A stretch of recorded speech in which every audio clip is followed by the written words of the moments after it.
মেসিকে কিভাবে থামাতে পারে ইংল্যান্ড? আর্জেন্টিনার বিপক্ষে সাফল্যের জন্য থমাস টুকেলের নীল নকশা। আর্জেন্টিনার জার্সিতে 200টারও বেশি ম্যাচ খেলে 125 গোল করা লিওনেল মেসি দেশটির সর্বকালের সর্বোচ্চ গোলদাতা। বিস্ময়কর হলেও সত্য, সিনিয়র আন্তর্জাতিক ফুটবলে এখন পর্যন্ত কখনো ইংল্যান্ডের মুখোমুখি হননি তিনি। তবে বুধবার দিবাগত রাতে সেই অপেক্ষার অবসান হতে যাচ্ছে। 2026 বিশ্বকাপের সেমিফাইনালে থমাস টুকেলের ইংল্যান্ড মুখোমুখি হবে লিওনেল স্ক্যালোনির আর্জেন্টিনার। আর এই ম্যাচেই প্রথমবারের মতো থ্রি লায়ন্সের বিপক্ষে মাঠে নামবেন মেসি। কোয়ার্টার ফাইনালে দুই দলকেই কঠিন পরীক্ষার মুখে পড়তে হয়েছিল। ইংল্যান্ড অতিরিক্ত সময়ে নরওয়েকে 2-1 গোল হারিয়েছে।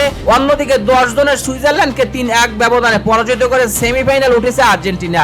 বিশ্বকাপের ইতিহাসে ইংল্যান্ড বহু কিংবদন্তি ফুটবলারের মুখোমুখি হয়েছে, কিন্তু এবার তাদের সামনে সম্ভবত সবচেয়ে কঠিন চ্যালেঞ্জ। ফুটবল ইতিহাসের অন্যতম সেরা প্রতিভা লিওনেল মেসির প্রভাব কিভাবে সীমিত রাখা যায়, সেটি এখন টুকেলের দলের সবচেয়ে বড় ভাবনা।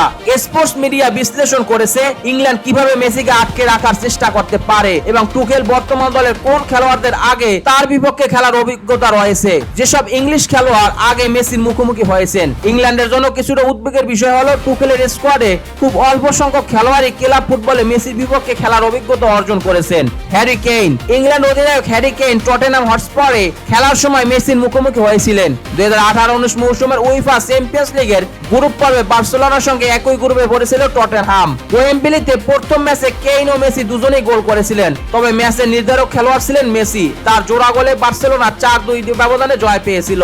একই বছরের শেষ দিকে ক্যাম্প নুতে আবারও মুখোমুখি হন তারা। নকআউট পর্বে উঠতে শেষ ম্যাচে টটেনহামের ইতিবাচক ফল প্রয়োজন ছিল। মেসি বদলি হিসেবে মাঠে নামলেও লুকাস মোরার শেষ মুহূর্তের গোলে 1-1 সমতা আদায় করে স্পার্স।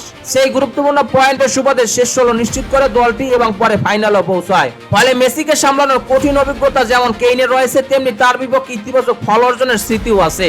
জন স্টোনস, ম্যানচেস্টার সিটির হয়ে খেলার সময় জন স্টোনস একাধিকবার মেসির বিপক্ষে মাঠে নেমেছেন। 2016-17 মৌসুমে বার্সেলোনার বিপক্ষে চ্যাম্পিয়ন্স লিগের 2টি ম্যাচই খেলেছিলেন ইংলিশ এই ডিফেন্ডার। ক্যাম্প নুতে প্রথম ম্যাচটি ছিল পেপ গার্দিওলার দলের জন্য দুঃস্বপ্নের মতো। মেসির দুর্দান্ত হ্যাট্রিকে বার্সেলোনা 4-0 গোলে জয় পেয়েছিল। তবে ইতিহাদ স্টেডিয়ামে ফিরতি ম্যাচে দারুণভাবে ঘুরে দাঁড়ায় ম্যানচেস্টার সিটি। মেসি প্রথম গোল করলেও শেষ পর্যন্ত 3-1 ব্যবধানে জয় পায় স্টোনসের দল। মেসি স্টোনসের উপরে এতটাই গভীর প্রভাব ফেলেছিলেন যে ক্যারিয়ারের সবচেয়ে কঠিন প্রতিপক্ষ সম্পর্কে জানতে চাওয়া হলে তিনি মেসিকে নিজের সবচেয়ে বড় চ্যালেঞ্জ হিসেবে উল্লেখ করেছিলেন। জর্ডান হেন্ডারসন, আগে মেসির মুখোমুখি হওয়া ইংল্যান্ড খেলোয়াড়দের মধ্যে সম্ভবত সবচেয়ে সুখকর স্মৃতি রয়েছে জর্ডান হেন্ডারসনের। লিভারপুলের অধিনায়ক থাকাকালে তিনি ফুটবল ইতিহাসের অন্যতম সেরা চ্যাম্পিয়ন্স লিগ প্রত্যাবর্তনে অংশ ছিলেন। 2019 সালের সেমিফাইনালের প্রথম লেগে বার্সেলোনার কাছে 3-0 গোল হেরে গিয়েছিল লিভারপুল, কিন্তু অ্যানফিল্ডে ফিরতি লেগে 4-0 গোলে অবিশ্বাস্য জয় তুলে নিয়ে ফাইনাল ওঠে তারা। প্রথম লেগে মেসি 2টি গোল করেছিলেন, এর মধ্যে একটি ছিল অসাধারণ ফ্রি কিক, কিন্তু দ্বিতীয় লেগে হেন্ডারসন ও তার সতীর্থরা বার্সেলোনা আক্রমণাত্মক হুমকি পুরোপুরি নিষ্ক্রিয় করে দেন। কয়েক সপ্তাহ পর চ্যাম্পিয়ন্স লিগ শিরোপাও জেতে হেন্ডারসন। ফলে মেসির বিপক্ষে ইতিবাচক স্মৃতি নিয়ে সেমিফাইনালে মাঠে নামতে যাওয়া অল্প কয়েকজন ইংলিশ খেলোয়াড়দের মধ্যে তিনি অন্যতম। সুইজারল্যান্ডের কাছ থেকে কি শিখতে পারে ইংল্যান্ড? 2026 বিশ্বকাপে এখন পর্যন্ত খুব কম দলে মেসিকে পুরোপুরি থামানোর উপায় খুঁজে পেয়েছে।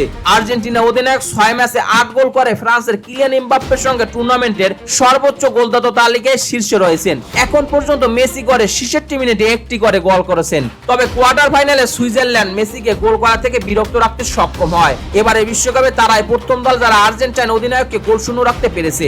ইংল্যান্ডের জন্য এটি একটি সম্ভাব্য কৌশলগত ত্রিনকশা হতে পারে। সুইজারল্যান্ড আর্জেন্টিনাকে অতিরিক্ত সময় পর্যন্ত নিয়ে গিয়েছিল।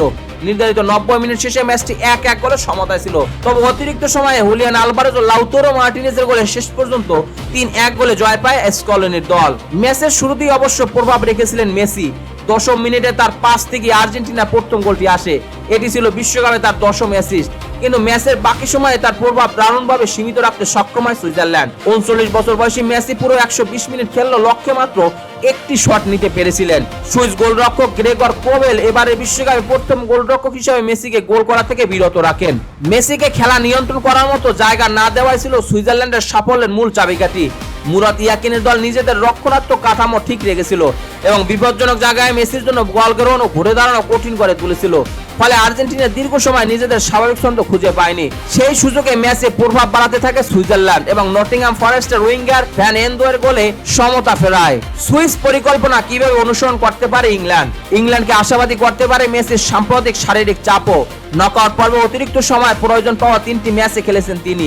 আগের রাউন্ডে 90 মিনিট খেলার মাত্র কয়েকদিন পর সুইজারল্যান্ডের বিপক্ষে আবারও পুরো 120 মিনিট মাঠে ছিলেন আর্জেন্টাইন অধিনায়ক। টুকেল আরো একটি বিষয় বিবেচনায় নিতে পারেন, বল ছাড়া মেসির ভূমিকা।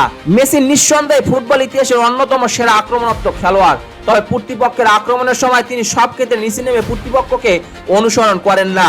বিভিন্ন দল অতীতে মেসির ফেলে যাওয়া জায়গাগুলো ব্যবহার করে আর্জেন্টিনার রক্ষণে চাপ সৃষ্টি করার চেষ্টা করেছে। ইংল্যান্ডের মূল চ্যালেঞ্জ হবে মেসির সমর্থককে যথাযথ সম্মান দেখানোর পাশাপাশি তার পেছনে তৈরি হওয়া জায়গাগুলো কাজে লাগানো। যে কৌশলগত সিদ্ধান্ত নির্ধারিত হতে পারে সেমিফাইনাল। মেসিকে থামানোর দিকে অতিরিক্ত মনোযোগ দিতে গিয়ে ইংল্যান্ড কোনোভাবে আর্জেন্টিনার অন্য আক্রমণাত্মক খেলোয়াড়দের অবহেলা করতে পারবে না। শুধু একজন খেলোয়াড়কে ঘিরে পুরো পরিকল্পনা সাজালে হুলিয়ান আলভারেস, লাউতারো মার্টিনেজ ও আর্জেন্টিনার অন্যান্য আক্রমণাত্মক খেলোয়াড়রা সুযোগ কাজে লাগাতে পারেন। টুকেলের সবচেয়ে বড় সিদ্ধান্ত নিতে হবে বল ছাড়া ইংল্যান্ড কতটা আক্রমণাত্মক থাকবে। সুইজারল্যান্ড দেখিয়েছে রক্ষণ ও মাঝমাঠের মধ্যে দূরত্ব কম রেখে একটি কম্প্যাক্ট কাঠামো তৈরি করলে মেসির জায়গা সীমিত করা সম্ভব। তারা খুব কম সময়ে মেসিকে বিপজ্জনক কেন্দ্রীয় এলাকায় নির্বিঘ্নে বল গ্রহণ করতে দিয়েছিল। ডেক্লান রাইসকে কেন্দ্র করে ইংল্যান্ড একটি শৃঙ্খল মিডফিল্ড কাঠামো তৈরি করতে পারে। তার আশেপাশের খেলোয়াড়দের প্রধান দায়িত্ব হতে পারে মেসিকে বল নিয়ে ঘুরে দাঁড়ানো এবং ইংল্যান্ডের রক্ষণ ভাগের দিকে এগিয়ে যাওয়া থেকে বিরত রাখা। তবে টুকেল এটাও জানবে পুরো 90 মিনিট খুব নিচে নেমে রক্ষণ করলে বিশ্বের অন্যতম ভয়ঙ্কর আক্রমণ ভাগকে ক্রমাগত চাপ তৈরির সুযোগ দেওয়া হবে। অন্যদিকে আর্জেন্টিনা বল হারালে মেসির পিছনে ফাঁকা জায়গা তৈরি হতে পারে। সেই জায়গাগুলো কাজে লাগাতে ইংল্যান্ড দুই প্রান্তের খেলোয়াড়দের ভূমিকা পালন করতে হবে। দ্রুতগতির উইঙ্গার ও ফুলব্যাকদের মাধ্যমে আক্রমণ সাজিয়ে মেসিকে তার পছন্দের চেয়ে বেশি রক্ষণাত্মক দায়িত্ব পালন করতে বাধ্য করতে পারে ইংল্যান্ড। এতে আক্রমণে তার প্রভাবও কিছুটা কমে যেতে পারে। মেসির অসাধারণ সামর্থ্যকে সম্মান করা এবং একই সঙ্গে নিজেদের আক্রমণাত্মক ফুটবল চালিয়ে দেওয়ার মধ্যে সঠিক ভারসাম্য খুঁজে পাওয়া হবে ইংল্যান্ডের সাফল্যের মূল চাবিকাঠি। শেষ পর্যন্ত টুকেলের কৌশলে নির্ধারণ করতে পারে ইংল্যান্ড 1966 সালের পর প্রথমবারের মতো বিশ্বকাপের ফাইনাল উঠতে পারবে কি না। দর্শক, এই ম্যাচে কি ইংল্যান্ড জিততে পারবে কিংবা মেসিকে কি তারা আটকে রাখতে পারবে, অথবা মেসি এই ম্যাচে কতটি গোল করতে পারে কিংবা গোল শূন্য থাকতে পারে কিনা, এই বিষয়ে আপনার মতামত কমেন্ট বক্সে জানিয়ে দিতে পারেন। খেলাধুলা বিষয়ক সকল আপডেট সবার আগে পেতে স্পোর্টস মিডিয়ার সাথেই থাকুন। পেজটি ফলো দেবেন, চ্যানেলটি সাবস্ক্রাইব করতে ভুলবেন না। ধন্যবাদ সবাইকে।